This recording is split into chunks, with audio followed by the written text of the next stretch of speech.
What's up, everybody? This is Henry Fleischer here from the Cannabis Dispatch, also the CBD Business Networking Group on Facebook, and I have a very special guest today. I have Corey Pay of Rockytopgenetics. So, Corey, tell us a little bit more about what Rockytopgenetics is about. So pretty much we're a fully integrated company.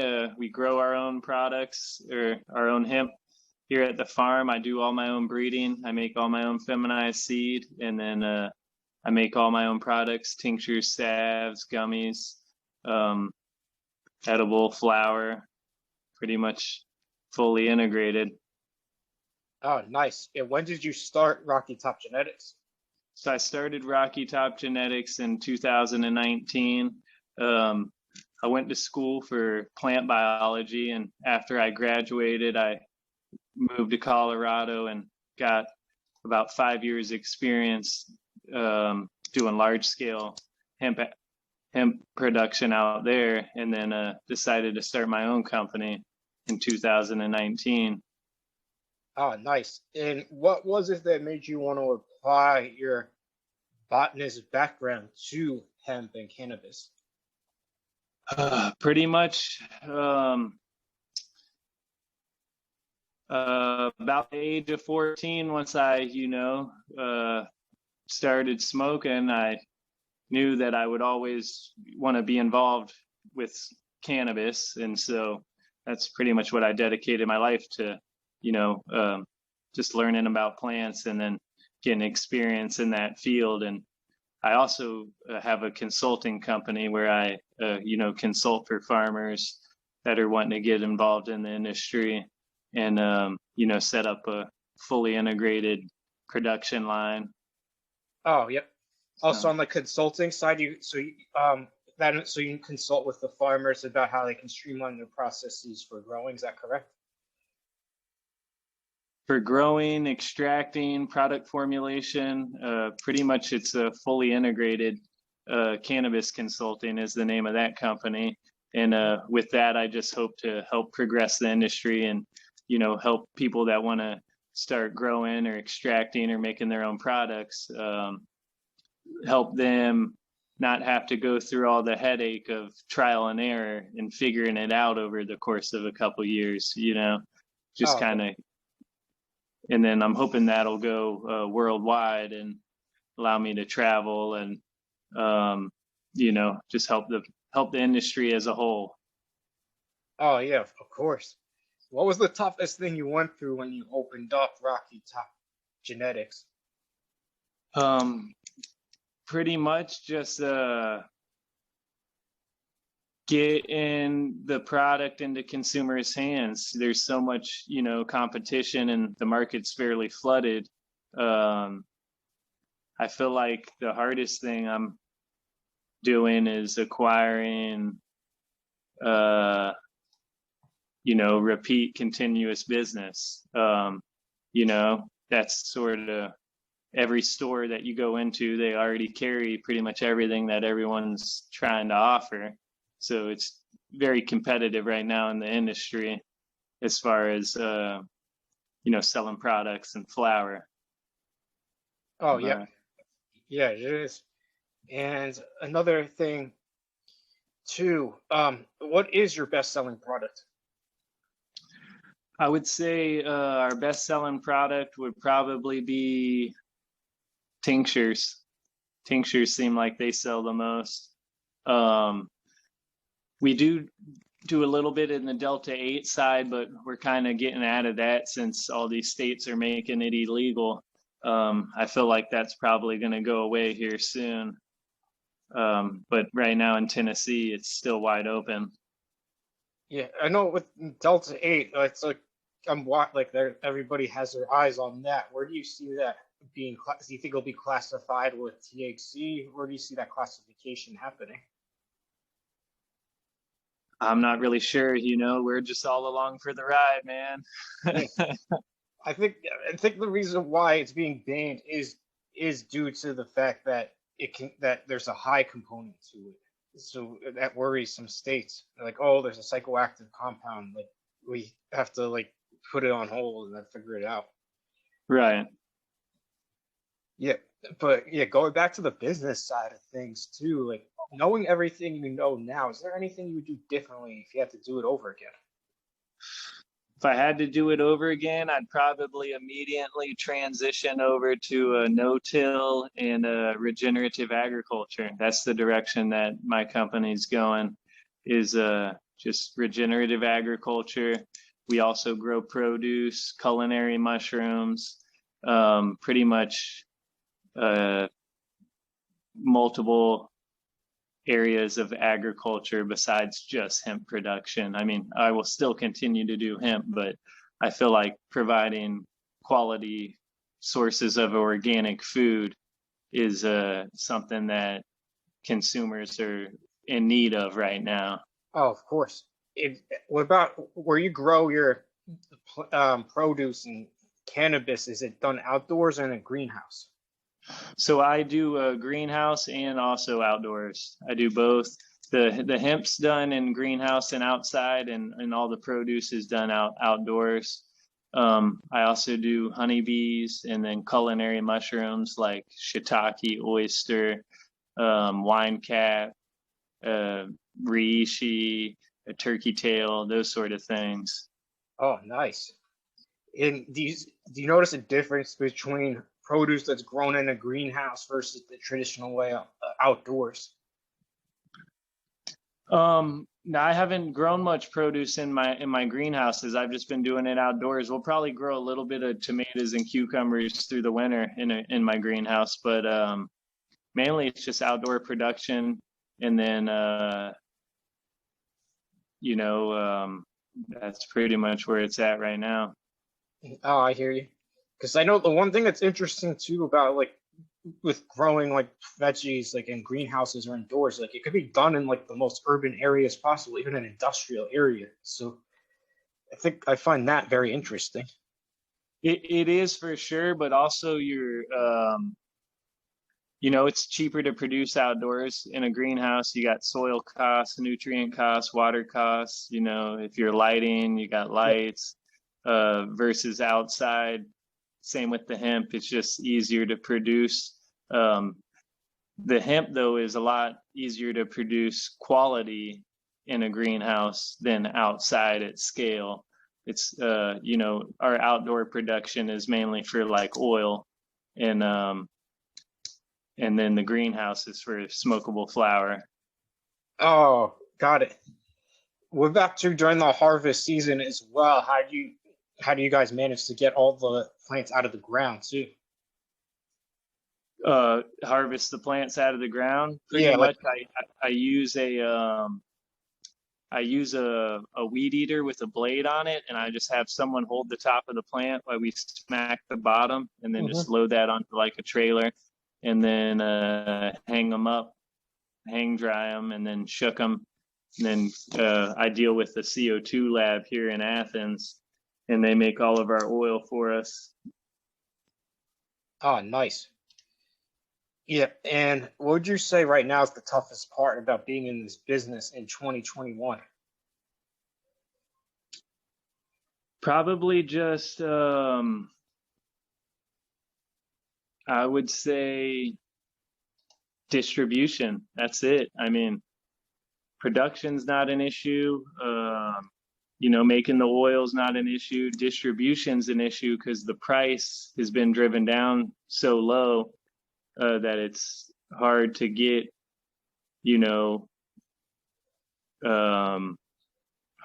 especially if you're like trying to wholesale oil.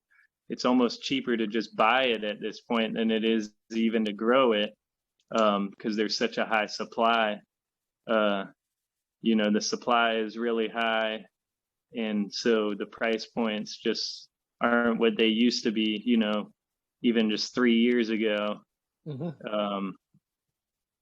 But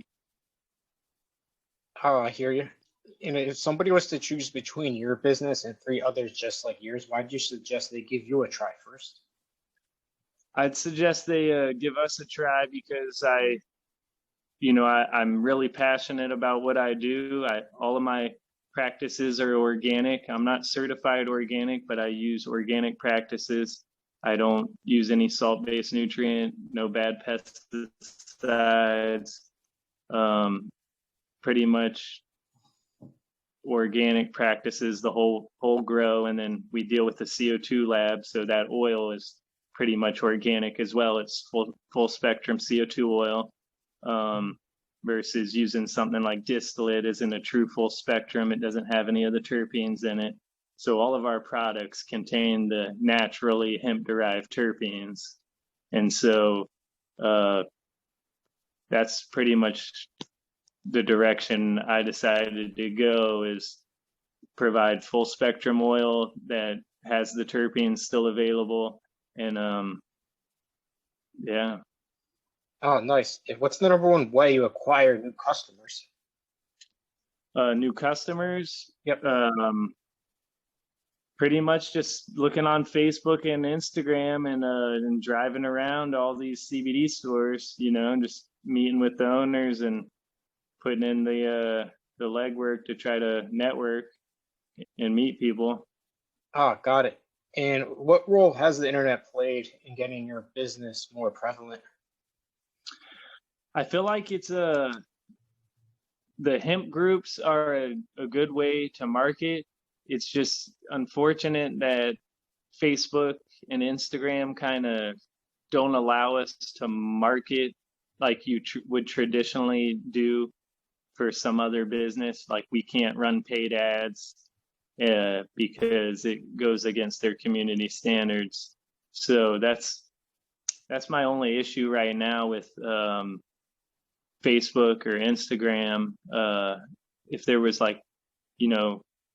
other platforms that had as many people on it, I would absolutely be trying to go through that. But right now I just pretty much send out private messages to people that, might be posting that they're looking for things, on those groups. But we can't really run ads because they'll block it anyways, Yeah, but then there's some ways people have gotten around those restrictions.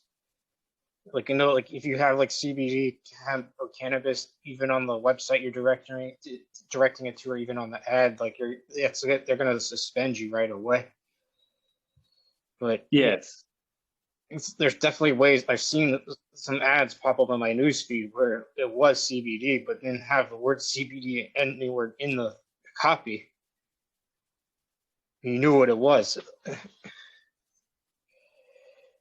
Yeah, which, I mean, it's federally legal. They shouldn't be censoring that to begin with, I would think. It's kind of like, I guess we're volunteering to use their platform, but yeah, I think there's some lobbying going on to silence the hemp industry. Yeah. I know it's there's a lot of parallels between hemp and alcohol, but I know, I believe on Facebook too, you can't really advertise an alcoholic beverage and have to direct somebody to buy an alcoholic beverage on the website, but you can advertise a brand awareness thing. I wonder if that's what Facebook's gonna do. I'm not sure. Yeah. So yeah, I'm curious to see on that side of things. But in the next 6 to 12 months, where would you like to see Rockytopgenetics be? I'm hoping I'd like to see us providing more feminized seed. We have a whole lot. Feminized seed, 2 different strains, and I continue to make more. So, that's originally my main focus, was just breeding and making feminized seed, different varieties that nobody else had. So that's my main concern of interest. Of course, I would still like to, expand our distribution in the products in the smokable flower market, but mainly just feminized seed, selling seed to farmers, getting it into the farmer's hand.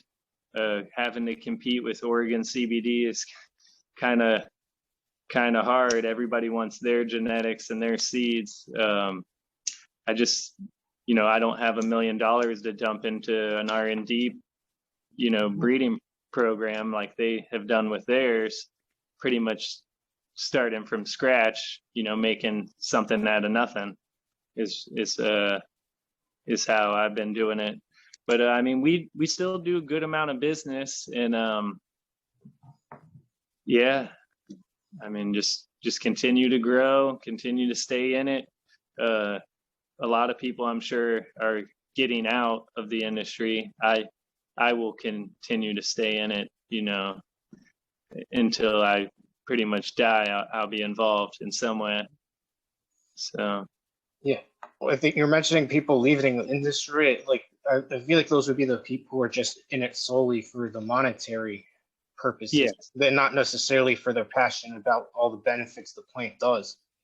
correct. They just saw it as a get rich quick scheme, and I'm Yeah. more about, I believe that this plant is a healing plant, and it's a shame that it's been illegal for the last 120 years. It's, it's medicine that can help people, and there just needs to be even more awareness drawn to the fact that it is medicine, and more research done on the medicinal applications. Yep. I wouldn't say just a medicine though, too. It's a food. It's a food, it's a fiber, fuel, there's the sky's the limit. There's just not very many companies getting involved in those areas of the industry right now. Yeah. Like, even if I grew the fiber hemp, I wouldn't even know where to sell it to, Yeah. I'm curious too, because you mentioned you grow other veggies. Like, have you tried cross-pollinating the CBD and the veggies to make a hybrid mix? I have not. I have been fooling around with infusing the beehives. Yep. Because the bees don't have the receptors, so they don't get stoned, but they can still utilize the medicinal properties. There's research going on right now showing that giving them the cannabis oil helps them be more resistant to pesticide. It makes their hives stronger and more resilient. And then also it's put in CBD into the honey.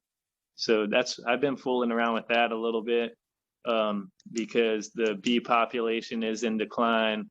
And so if I could, just do anything to make my hive stronger, I'm going to try it. So. Mm-hmm. That's interesting how it makes the beehive stronger. Because I was saying, like, one thing too, though, like on the consumable side, a lot of the products are on the sweeter side. So I feel like to see like some products on the savory side would be interesting to see. Right. Because, like, yeah, thinking like, oh, if you confuse it with like chips or any like other salty foods, or even some other, almost thinking maybe even in protein powders, if there's a way you can do that. There is, especially with the isolate, the actual full spectrum oil, it's kind of hard to deal with. Putting it into a chip, I think you'd have some issue with.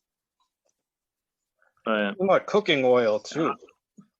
Yeah, cooking oil. I'm always open. I'm just pretty limited with my, number one, my help. Nobody wants to work right now. So acquiring people just to get the job done. Right now, it's just me and my girlfriend running this farm. We have about an acre that we're doing, half acre of produce, an acre of hemp, and then 2 greenhouses. And then I also do consulting too. But yeah, with this whole epidemic thing, and nobody wants to work for what I'm willing to pay. So yeah, I said too, like things are starting to slowly get back to normal now. Like some places aren't. You don't have to wear a mask now, and then because more people are vaccinated. Herd immunity, right? Yeah. So yeah, what advice would you give to somebody who's thinking about entering the space? I would, anybody that's wanting to be a farmer or just get involved in the hemp industry in general. Get involved in the industry in general. I would say distribution's key. You need to set up a solid distribution network before you even contemplate setting up some sort of grow or lab, or you need to virtually have, that stuff being able to be sold. Right now, a lot of the farmers I consult with, issues that they're facing is just moving their product at a a price point where they can actually make money. A lot of these companies are wanting to buy it for so cheap, it's not really feasible for the farmer to even grow it for what they're trying to pay. Oh, yep. And so, yep. And how can somebody reach out to you as well, too? You can reach out to me, my email, Rockytopgenetics@gmail.com, or visit the website, Rockytopgenetics.com. Or, sorry, Rockytopgenetics, yeah, Gmail. Or my cell phone, 678-822-7347. Yeah. Oh, awesome. So yeah, it's great to have you on, and you're more than welcome to be back if you have any new developments in the business later on. Awesome. Yeah, thank you again. Thank you. Yep, have a good day. You too.